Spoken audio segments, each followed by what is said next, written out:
Tuhan firman-Mu ajaib, kekal meski gunung menghilang. Tiada huruf yang gagal, tak terpatahkan siasat. Hidup seperti-Mu ya Allah, lebih dari emas. Aku bersaksi kitab-Mu, kitab yang suci. Mendengarkan firman-Mu, hibur hati yang luka. Terangilah langkahku kemanapun ku pergi. Biarkanlah firman-Mu berkuasa atasku. Ubahkanku, bebaskanku, ku mau menyenangkan-Mu.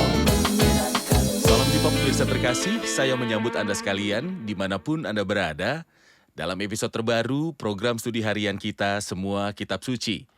Pada episode sebelumnya kita telah selesai mempelajari kitab Hosea, salah satu kitab Nabi kecil di dalam Perjanjian Lama. Dan hari ini kita akan beralih ke kitab-kitab Perjanjian Baru dan mulai mempelajari surat Yakobus, salah satu surat Katolik dan salah satu buku pertama yang ditulis di dalam Perjanjian Baru. Dalam surat ini kita akan berbicara tentang iman yang bekerja. Sekalipun pembenarannya hanya karena iman, namun iman yang membenarkan itu tidak tinggal diam, namun menghasilkan karya-karya yang menjadi bukti keaslian dari iman tersebut. Untuk mulai izinkan saya untuk menyambut tamu-tamu kehormatan di studio, para pelayan Tuhan, Dr. Moheb Nasif dan Dr. Fayez Fuad. Selamat datang semua. Terima kasih. Kami juga menyambut hadirin di studio, selamat datang.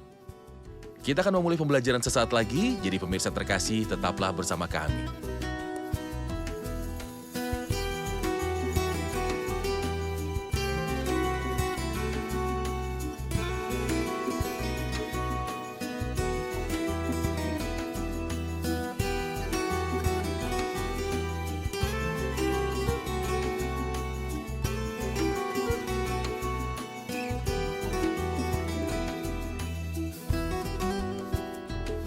Selamat datang para hamba Tuhan. Dr. Moheb, seperti yang biasa kami lakukan untuk mempelajari buku apapun untuk pertama kalinya, pertama-tama kita perlu mengetahui gambaran tentang hakikat dari surat Yakobus. Surat Yakobus adalah salah satu surat paling awal yang ditulis dalam Perjanjian Baru. Dan ini mempunyai karakter praktis khusus dan bukan bersifat doktrinal. Yakobus menuliskannya kepada kedua belas suku yang tersebar di luar negeri. Dia menulisnya kepada orang-orang Yahudi yang percaya kepada Kristus.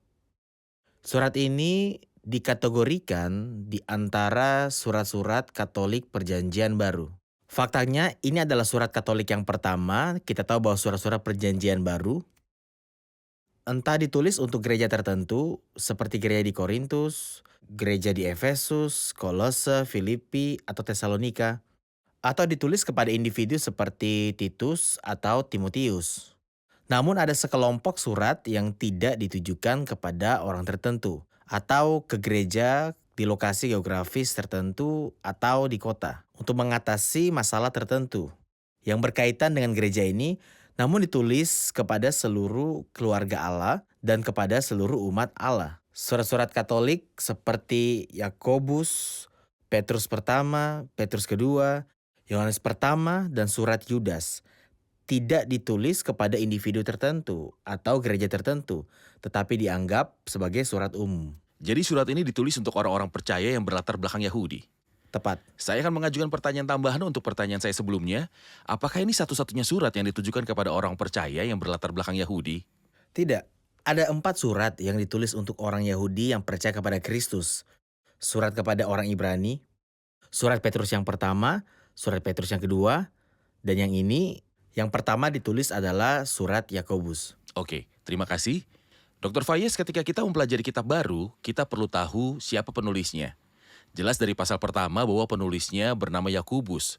Tetapi dalam Perjanjian Baru, ada beberapa tokoh yang bernama Yakobus. Jadi kita perlu tahu siapakah Yakobus yang menulis surat ini. Ada 3 tokoh terkemuka dalam Perjanjian Baru yang disebut nama Yakobus. Yang pertama adalah Yakobus anak Zebedeus, saudara Yohanes. Tapi kita tahu bahwa dia meninggal lebih awal ketika Herodes mengelulukan tangannya untuk mengganggu beberapa anggotanya. Kemudian yang membunuh Yakobus adalah laki-laki Yohanes dengan pedang. Hal itu terdapat dalam Kisah Para Rasul 12. Jadi bukan Yakobus anak Zebedeus yang menulis surat ini, lalu ada Yakobus kecil. atau Yakobus anak Alfeus, yang juga merupakan salah satu murid Tuhan Yesus Kristus, namun kemungkinan besar dia bukan penulis surat ini. Kemungkinan besar penulisnya adalah saudara Tuhan Yesus, yaitu Yakobus.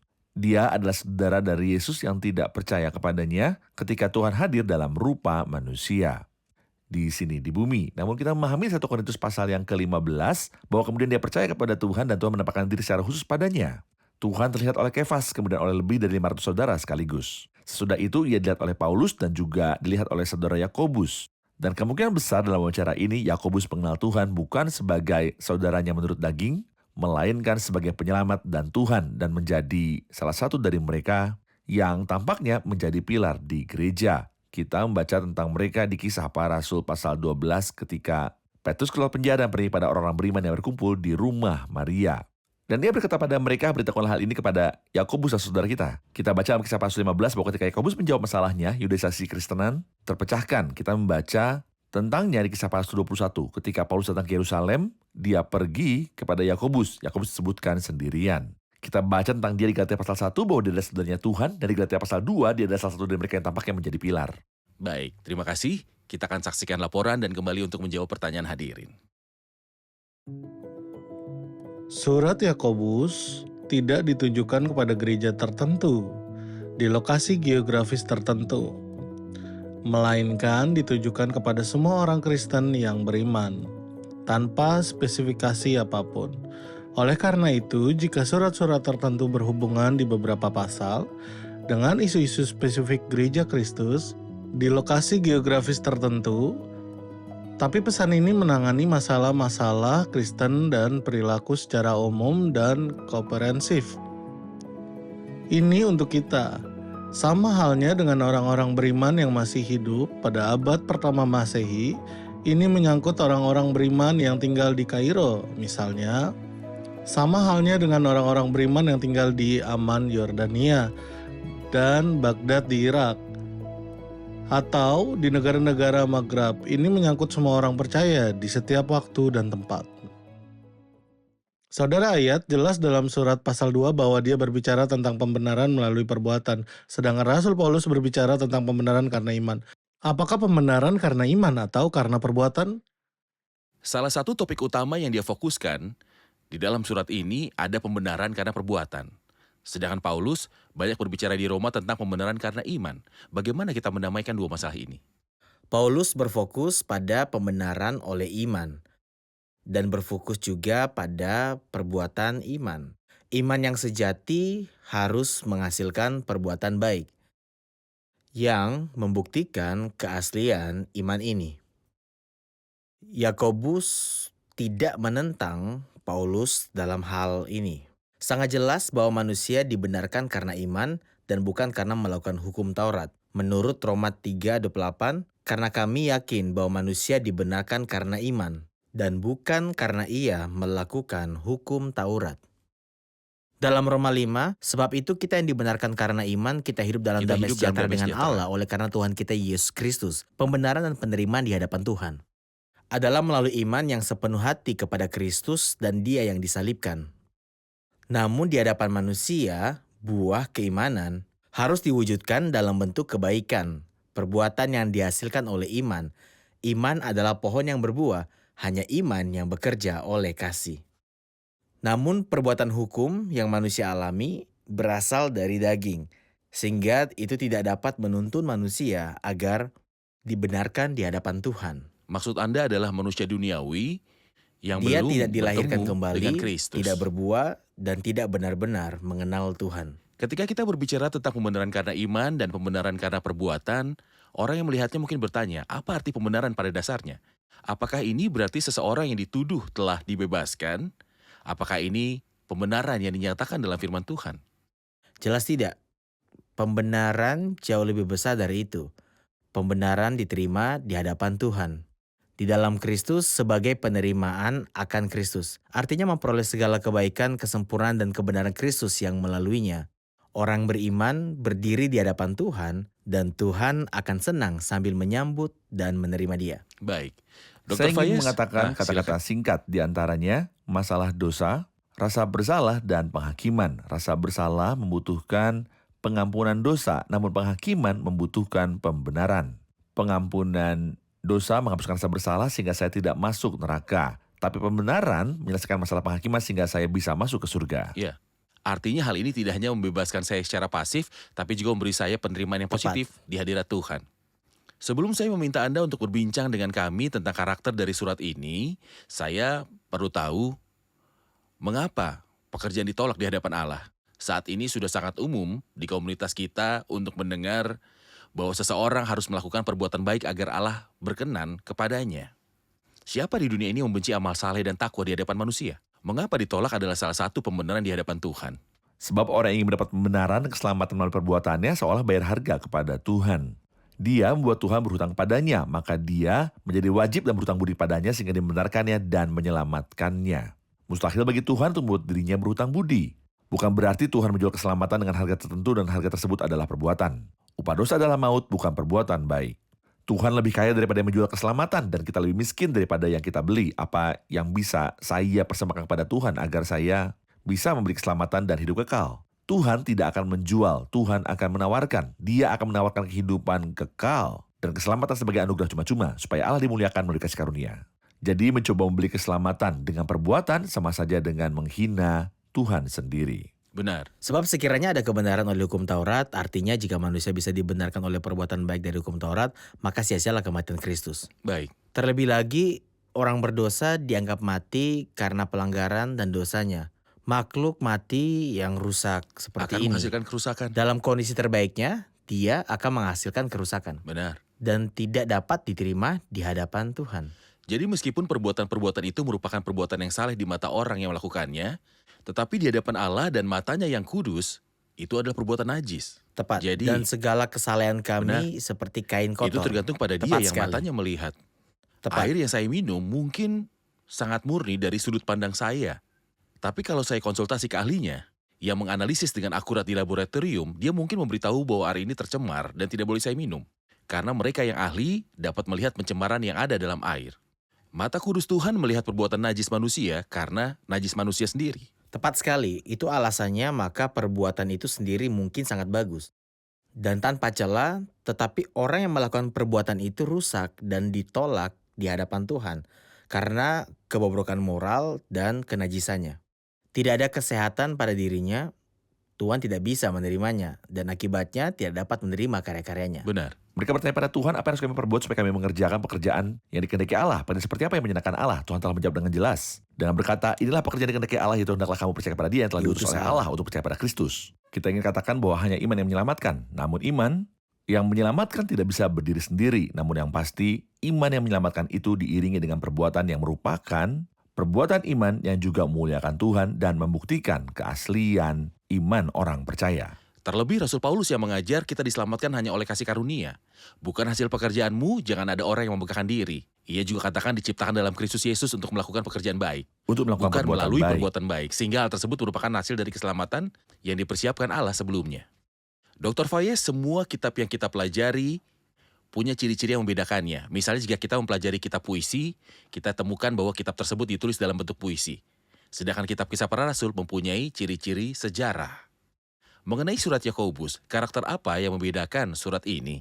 Ini adalah surat praktis. Rasul Yakobus tidak mementingkan iman yang ada di dalam hati. Pesannya adalah, apakah kamu seseorang yang beriman? Buktikanlah imanmu kepadaku dengan perbuatanmu. Jadi surat ini menyerukan kehidupan praktis. Ini tidak berbicara tentang bentuk kesalehan, tetapi tentang kekuatannya. Dan ini adalah surat praktis yang berkaitan dengan menunjukkan kehidupan yang saleh. Ini ciri pertama. Ciri kedua, tidak mengandung kebenaran Kristus seutuhnya. Seperti misalnya ketika Rasul Paulus berkata kepada para penatua jemaat di Efesus, sebab aku tidak lalai memberitakan seluruh maksud Allah kepadamu. Kita tidak berharap untuk melihatnya dalam surat Yakobus, seluruh nasihat Tuhan, karena ini ditulis untuk orang Yahudi. Dan orang Yahudi ada dua golongan. Ada yang benar-benar percaya kepada Tuhan Yesus Kristus, sementara dia berkata kepada yang lain pejinah dan pejinah, hai kamu orang berdosa. Mereka adalah orang yang tidak beriman secara sungguh-sungguh di dalam Tuhan Yesus Kristus. Tidak hanya itu, kedua kelompok juga demikian masih terkait dengan sinagoga Yahudi. Mereka masih belum dipisahkan dan belum keluar dari perkemahan. Mereka belum mengalami perasaan seperti yang terjadi ketika Rasul Paulus menarik murid-murid Efesus yang percaya kepada Kristus dan membawa mereka ke suatu tempat di mana ia mendirikan perkumpulan Kristen di sebuah sekolah bernama Tyrannus. Jadi surat Yakobus merupakan surat peralihan yang menceritakan kitab kisah para rasul. Dengan demikian, ia memiliki karakter khusus dan kita memperhatikan bahwa Rasul Yakobus menggunakan ekspresi yang tidak ditemukan dalam surat manapun yang ditulis oleh Rasul Paulus. Misalnya, Yakobus berbicara mengenai sinagoga dan Sebuah inilah sesuatu yang karakteristik bersifat Yahudi. Yakobus berbicara tentang sinagoga. Namun persekutuan umat Kristen tidak disebut sinagoga, melainkan disebut gereja atau pertemuan. Dia berbicara gereja. mengenai pengurapan dengan minyak, namun Kristen tidak ada hubungannya dengan pengurapan dengan minyak. Pengurapan dengan minyak telah disebutkan seluruh Alkitab kecuali 2 kali. Sekali di Markus 6 dihubungkan dengan pengiriman ke-12 murid untuk domba yang hilang dari kaum Israel, dan yang kedua di dalam surat Yakobus. Suasananya Yahudi, dia berbicara mengenai agama. Apakah Kristenan adalah suatu agama? Tidak, Yudaisme adalah suatu agama. Dia bicara tentang hukum 12 kali dan menjelaskan dengan atribut yang berbeda. Jadi suasana keseluruhannya bukanlah suasana Kristen murni atau Yahudi murni. Ini adalah tahap transisi antara Yudaisme dan agama Kristen. Dia menyapa orang-orang serupa dengan mereka yang dijelaskan dalam Kisah Para Rasul 21. Saudara lihatlah, beribu-ribu orang Yahudi rajin memelihara hukum Taurat. Dia berbicara kepada orang-orang yang masih teguh berpegang pada hukum. Menurut saya, ini adalah surat yang sangat penting pada saat ini. Karena masih ada yang berupaya melakukan Yudaisme agama Kristen dan memperkenalkan beberapa hal yang berkaitan dengan Yudaisme menjadi Kristen, yaitu campuran antara Yudaisme dan Kristen. Dalam suasana seperti ini kita merasakan kebutuhan yang sangat besar akan surat Yakobus. Baik, kita akan menerima pertanyaan dari hadirin. Saudara Ayat, kita perlu mengetahui topik utamanya yang memenuhi seluruh surat dari awal sampai akhir. Dr. Moheb, kita sudah bicara di pasal 2, yaitu persoalan apakah pembenaran itu perbuatan atau karena iman. Tapi apakah ada topik yang menempati surat ini dari pasal pertama hingga terakhir? Di dalam surat ini, Yakobus melawan dualitas. Dualitas antara doktrin dan juga kehidupan. Yaitu antara apa yang diyakini seseorang dan cara hidupnya. Dua aspek antara iman dan juga keraguan. Oleh karena itu dia berkata dalam pasal 1 tentang orang yang meminta kepada Allah, hendaklah ia memintanya dengan iman dan sama sekali jangan bimbang. Dia juga melawan dua aspek ini. Dia juga melawan dua aspek mengenai siapa yang menjaga. Seluruh hukum namun tersandung pada satu hal, dari sudut pandang manusia dia akan mendapatkan nilai 9 dari 10. Tapi dia mengatakan bahwa tidak akan mendapat apapun kecuali 0 dari 10. Sebab barang siapa mengabaikan satu bagian daripadanya, ia bersalah terhadap seluruhnya. Dia melawan dua sisi dalam diri seseorang yang hatinya baik akan berbuat dosa dan melakukan sesuatu yang buruk. Dia pun berkata, adakah sumber mata air yang memancarkan air tawar dan juga air pahit dari satu mata air yang sama? Dia juga menyerang orang-orang kaya yang percaya sepenuhnya pada uang dan juga kekayaan mereka daripada percaya kepada Tuhan yang hidup.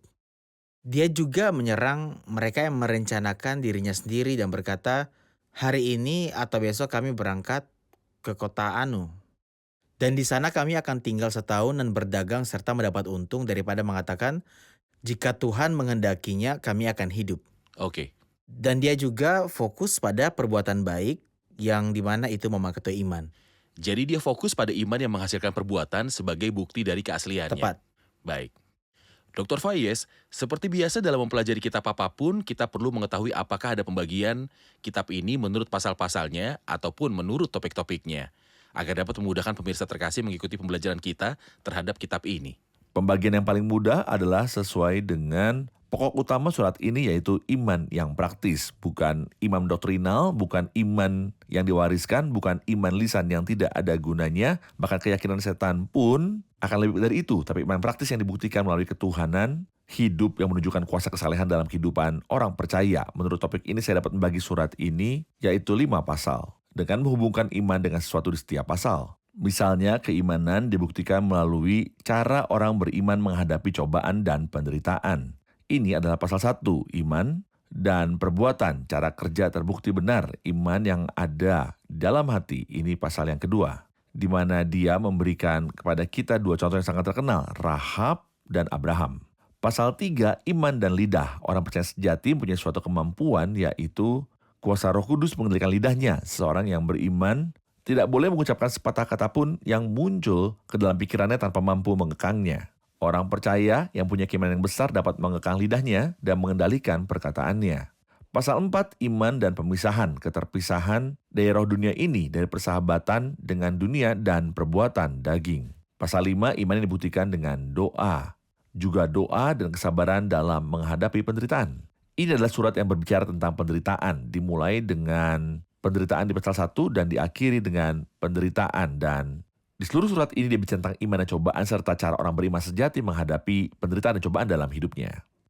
Saya punya pertanyaan terakhir yang tidak berhubungan langsung dengan surat ini. Selama kita belum memulai pembahasan topik surat ini, saya butuh saran Anda, masing-masing Anda untuk berbagi dengan saya pengalaman pribadinya tentang bagaimana mulai mempelajari kitab yang baru. Kita semua mempelajari Alkitab dan merasa perlu untuk belajar darinya. Jika ada pemirsa terkasih yang ingin mulai mempelajari Alkitab, tapi masih bertanya-tanya bagaimana memulainya, kitab mana yang tepat untuk memulai dan bagaimana seseorang dapat mulai mempelajari kitab apapun dengan pola pikir yang siap untuk memberikan manfaat yang maksimal.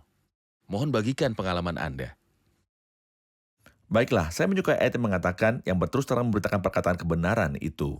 Artinya saya tidak bisa mengambil satu bagian saja dan membangun doktrin di atasnya. Membagi dengan benar adalah seperti menjahit jaket yang terdiri dari beberapa bagian yang berbeda. Bagian-bagian yang berbeda ini berkaitan dengan satu topik dan saya harus menghubungkannya bersama-sama. Saya tidak bisa hanya mengambil satu ayat atau paragraf saja, seperti misalnya pembenaran melalui perbuatan.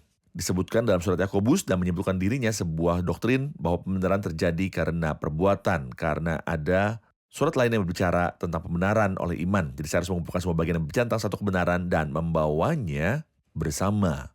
Hal lainnya saya harus tahu kepada siapa kata-kata itu dituliskan. Misalnya kita mengetahui bahwa surat ini tulis untuk orang Yahudi yang masih berpegang pada hukum, masih berpegang pada sinagoga dan tetap tidak berpisah. Untuk membentuk pertemuan pertama Tuhan dan gereja Kristen, barulah kita bisa memaknai pembicaraan tentang hukum, agama, dan pengurapan dengan minyak. Jadi saya harus tahu sebagai salah satu kuncinya siapa yang mengatakannya dan kepada siapa dia berkata. Bagi saya sangat penting untuk mengetahui bahwa surat ini ditulis oleh Yakobus yang suatu hari di Yerusalem meyakinkan Paulus untuk memasuki bait Allah dan membayar biaya 4 orang pria yang telah bersumpah, sesuatu yang Paulus sendiri dihancurkan dalam surat kepada jemaat di Galatia. Penting bagi saya mengetahui siapa yang menulis surat ini dan kepada siapa surat itu ditulis, kepada ke-12 suku di perantauan. Semua ini memberikan kepada saya kesan dan membuka pikiran saya untuk menerima firman itu. Benar. Dr. Moheb? Setiap kali kita mempelajari bagian manapun dari firman Tuhan, kita telah mencari Kristus. Karena kesaksian Yesus adalah roh nubuat. Yang pasti, semua kitab dalam Alkitab, baik Perjanjian Lama maupun Perjanjian Baru, berbicara dan menghadirkan kepada kita pribadi Kristus dari aspek tertentu. Hal lainnya dalam Perjanjian Baru penting untuk dipahami apa yang Alkitab katakan tentang posisi orang Kristen. Dan keistimewaannya sebagai seorang Kristen, keistimewaan surgawi yang diberikan kepada kita sebagai orang Kristen. Dan konsekuensi penerapan praktis melalui perilaku nyata. Kita tidak menjalani kehidupan yang teoritis, melainkan menerapkan kebenaran secara praktis dalam kehidupan kita. Kita memiliki tanggung jawab untuk hidup di hadapan Tuhan dan juga untuk hidup di hadapan manusia. Dan bersaksi tentang pribadi Kristus dan mengungkapkan Dia melalui perilaku kita, yaitu menerjemahkan apa yang kita pelajari menjadi suatu perilaku. Terima kasih, kita telah di akhir episode. Kita rangkum episode ini bersama hadirin.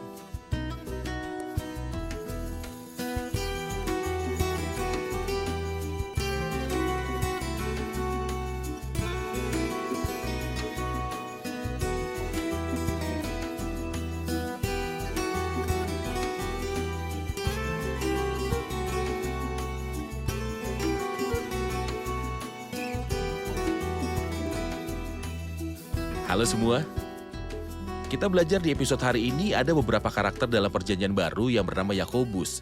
Siapa sebenarnya Yakobus, penulis dari surat ini?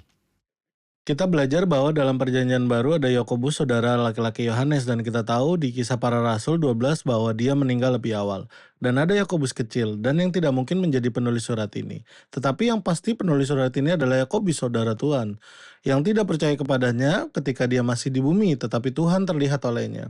Dan dia mengenal Tuhan bukan sebagai saudaranya menurut daging, tetapi sebagai penyelamat Tuhannya. Dan dia pasti menulis surat itu. Bagaimana menurut Anda? Benar. Tepat. Bagaimana surat ini menyajikan persoalan pembenaran karena perbuatan, meskipun Paulus mengajarkan bahwa pembenaran terjadi karena iman? Kita mengetahui bahwa Paulus berkata dalam manusia dibenarkan karena iman dan bukan karena melakukan hukum Taurat, dan ini di hadapan Allah. Namun, surat Yakobus prihatin dengan bukti iman ini. Dan itulah mengapa ini berbicara tentang pembenaran melalui sebuah perbuatan. Pembenaran dengan perbuatan di hadapan manusia sebagai bukti kesejatian iman. Bagaimana menurut Anda? Benar. Tepat. Seperti yang biasa kita lakukan saat mempelajari buku apapun, kita membagi buku ini. Apa saja pembagian dari surat Yakobus? Surat ini terbagi menjadi 5 bagian, iman dan cobaan, iman dan perbuatan, iman dan lidah, iman dan perpisahan, iman dan doa. 5 bagian. 5 bagian. Benar. Bagaimana menurut Anda? Tepat. Nilai mereka sempurna? Terima Ya, kasih, tentu Tuhan saja. memberkati. Terima kasih semua, Tuhan Tuhan memberkati. Pemirsa terkasih, kita belajar di episode hari ini bahwa surat Yakobus berfokus pada perilaku praktis yang menunjukkan keaslian dari iman. Ini menyajikan kepada kita apa yang disebut pembenaran melalui perbuatan, dan berfokus pada fakta bahwa pembenaran melalui perbuatan di hadapan manusia adalah bukti keaslian iman yang menghasilkan perbuatan yang baik ini. Namun pembenaran di hadapan Tuhan hanya karena iman. Artinya Tuhan membenarkan iman hanya dengan iman. Namun keyakinan inilah yang membenarkan, yang kemudian menghasilkan karya-karya yang membuktikan keaslian dari iman ini. Sederhananya, agar Tuhan menerima Anda hanya perlu iman. Tetapi untuk membuktikan keaslian iman Anda harus memberikan ruang kepada Roh Kudus untuk menghasilkan buah dalam diri Anda yang membuktikan keaslian iman Anda. Dan kita akan mempelajarinya melalui pembelajaran dalam surat ini. Bahwa ada sebagian yang mengaku beriman tetapi tidak mempunyai perilaku yang benar. Maka iman tanpa perbuatan adalah mati. Pemirsa terkasih, Tuhan telah menyiapkan jalannya di mana Dia akan menerima Anda. Pemirsa terkasih, Tuhan telah menyiapkan sarana untuk membenarkan Anda. Artinya adalah keyakinan sepenuh hati akan karya Kristus di kayu salib. Sederhananya, agar Tuhan menerima Anda, Dia tidak menginginkan pemberian apapun dari Anda. Karunia yang muncul dari alam manusia yang belum mengenal Tuhan dan belum dilahirkan kembali adalah pekerjaan sia-sia, pekerjaan yang najis, yang berasal dari sumber yang rusak. Tetapi Tuhan menyiapkan caranya sendiri melalui karya Kristus di kayu salib. Datang dan andalkan pekerjaan Kristus di kayu salib. Datang dan percayalah pada karya ini. Kata iman berarti percaya dan mengandalkan. Kalau begitu mari bersandar pada pekerjaan Kristus saja. Anda akan menerima penerimaan abadi. Dan itu bukan hasil pekerjaanmu, jangan ada orang yang memegahkan diri. Sampai jumpa di episode selanjutnya di mana kita akan mulai mempelajari pasal pertama dari kitab ini. Kiranya Tuhan besertamu.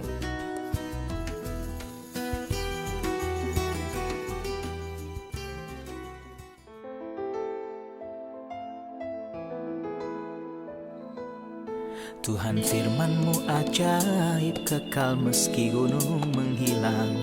Tiada huruf yang gagal, tak terpatahkan sia-sia. Hidup seperti-Mu ya Allah, lebih dari emas. Aku bersaksi kitab-Mu, kitab yang suci. Mendengarkan firman-Mu, hibur hati yang duka. Terangilah langkahku kemanapun ku pergi. Biarkanlah firman-Mu berkuasa atasku. Ubahkanku, bebaskanku, ku mau menyenangkan-Mu. Tuhan firman-Mu ajaib, ubah dan bebaskan aku.